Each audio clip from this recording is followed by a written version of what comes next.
We're in Northwest Oregon, and we found a shady spot just off the side of the road to answer some questions. Yeah, we've been getting a lot of questions through email, in person, and in the video comments, so we're going to answer a few now. We were asked how we go about washing our RV when so many RV parks don't allow you to use their water to wash your RV, and I guess that's because of the expense of it. And well, that just varies depending on where we're at. We have been to some parks. I think there was one up in Montana that was $5 or $10 extra if we wanted to wash our vehicle.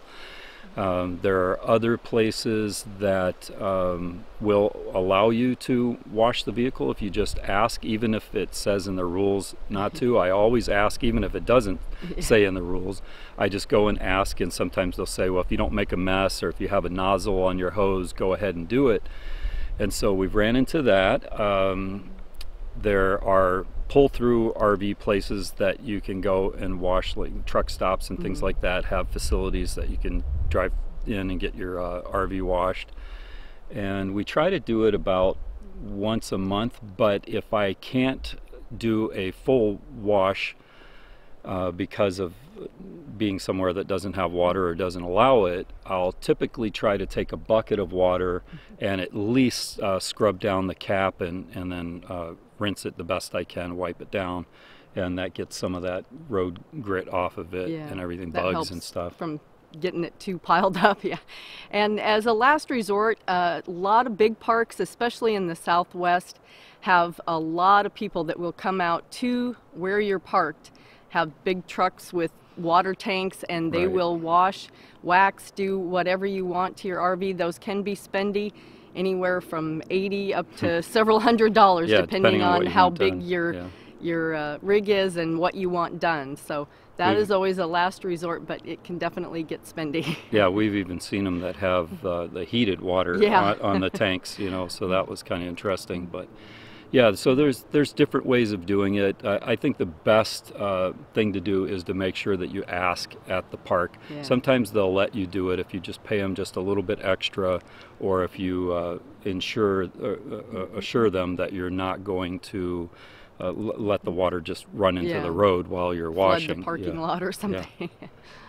We've been asked what we do with Barkley when we're out and about and he's not with us, because a lot of places don't allow dogs. Well, Barkley's kind of gotten to the age where he prefers to just hang back in the RV most of the time. He's a little bit spoiled, and a little bit. You know, since we've been able to kind of follow the weather, he's not really keen on it being wet out or it being too hot, and he will just lay down and stop if he's thinks he's too hot. So most of the time when we get ready to leave, he will just crawl under the table and prefer to stay in the air conditioning. Yeah, and he wouldn't do that when he was younger. He would come over to the leash, you know, or grab the leash or scratch at the door, and now if he sees us grab our shoes or anything like that, he might duck underneath the table, and that's just letting us know that he doesn't want to go out. And sometimes it means a lot of walking for him at his age, but recently we took him out on a walk and we stopped several times and let him nap in the shade, and that was fine. We wanted to make sure that he was doing good, and we gave him plenty of water. We carry his little bowl around with us everywhere we go. We give him water, he has snacks, and he definitely takes the rests. So much we let him dictate that. He does it quite often now if it's hot out. But another thing that when we're filming, if Barkley were right beside us right now, you would hear either snoring or the whole time. So it's a little bit difficult sometimes, especially if we're inside. So we have to get a little bit creative with that. It's not completely annoying, but if people don't realize that that's a dog, that they hear all the heavy breathing and all that stuff in the background, then you know, it could be a little distracting. But anyway, he's definitely with us as much as we could possibly have him with us, and he gets long walks every single day, and he's always in a controlled environment, and he prefers that. Yep. And let's see what else. Oh, we actually even took him to a restaurant one time that allowed dogs. You can watch our OSO video, HSO. HSO, and we'll put a link in the description to that. But anyway, he's happy, Yep. and we let him dictate most of the getting out and about. We used to drag him into all kinds of things, and he's just not having as much of it anymore. Nope, not anymore. People have also asked us if we stay in parks or campgrounds for weeks at a time. Yes, we definitely do that. And there's several reasons for that. Quite simply, we want to. Sometimes it's because of a work camping situation, or maybe it's because we're trying to get strategically located near a bunch of different points of interest that we want to see. And it's just so hard to do it vacation style, where you go someplace for a few days and try to see a place. You know, it's nearly impossible to cover an area in a good way, that in the way that we like to do it, with just such little time. And this is going to change for us over time. I mean, we definitely alter our plans, and we've been working on ones that are going to involve more travel in the future. But so it's just kind of a mixture, but we definitely stay places. Yeah, it's definitely, if you're only staying for a few days, that's the most expensive way to stay. Most places will have some kind of discount for a week or a month or beyond that. And if we're doing a work camping job, most work camping jobs are a minimum of a month, sometimes several months. So it depends on what type of work or job that you're doing, how long you may be required to stay in a particular place. So yes, we do. Yeah, because we're not retired, and we've done a video on this too. We'll put a link in the description to that one. So we do have to work and do projects and things, so we try to position ourselves like that, and we're always looking for new areas to go explore, and that will probably take we'll be expanding our borders, let's just say, soon.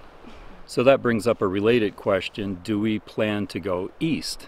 And we have talked about that quite extensively, and it is definitely in our plans, but for now we've been staying west of the Rockies, basically, and there's a lot of territory to cover west of the Rockies, so we could spend a lifetime doing that, but for sure. we're definitely looking forward to going east.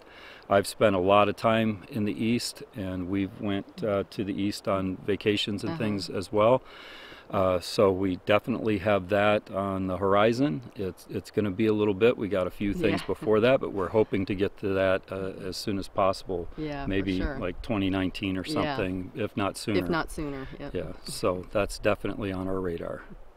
Several people have asked for an update on how I'm doing with the Fitbit. And I still have it, still doing my steps.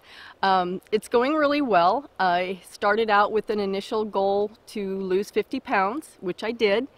And when I got to that goal, I decided to go ahead and set another goal of losing another 10 pounds. And I've kind of been taking that a little bit slower, not quite as intense as I started out before. So I've lost about half of that. Got another 5 pounds to go. So how far so far? How much so 55 so far. But Bernie's still doing great at encouraging me to get my steps. In fact, he got a Fitbit too, so he's keeping track of his. So we try to make sure we get those. I'm getting steps. I'm reaching my goals. I'm not reaching the heights that Susan's going. She does do more walking than I do, but I'd say I'm gaining weight. And that's because her leftovers I normally consume. I can't blame her. I'm doing it. But I'm heading in the direction of making some changes there. So yeah, I actually, you know, a lot of times when you do the same thing for a while, you kind of hit a plateau, which I sort of did with the Fitbit. So I had to kind of up my step goal for the day to combat that, and so I'm trying to get in more than he is, so I think we're going to have to up his goal a little bit too. Yeah, I will. To compensate for all my food. Yeah, there's a danger in letting your routine become routine. So we definitely have to step it up. You have to challenge your body, and you know, just and everybody's got to do that in their own way, at their own limits and challenges that are different for everyone. So yep, but she's doing absolutely wonderful. I'm still profoundly proud of her. And I think she's going to do it for the rest of her life. Just stay healthy and keep moving. Yep, for sure. So the final question for this video has to do with doing meetups and staying on personal property. We actually get quite a few requests about this, several a week actually, and we love it because we really enjoy meeting people, and we wouldn't mind staying on property if it fits our itinerary and it fits with your schedule. The best way to arrange this is to do it via email. Yeah, that way we can make sure that it works with our schedule and your schedule. So email us for those type of requests, and otherwise, please remember to comment, share, and subscribe. Thanks for watching. Do this, because this is what people do to get ready for videos and stuff. I'm serious. Now do opposite. I go down, you go up. You can't do opposite? I am doing Come on. opposite. No, you're not. Yes, I am. I'm going down. Okay. All right, you got it. Now do it fast. You got to do it a lot faster, Do it fast.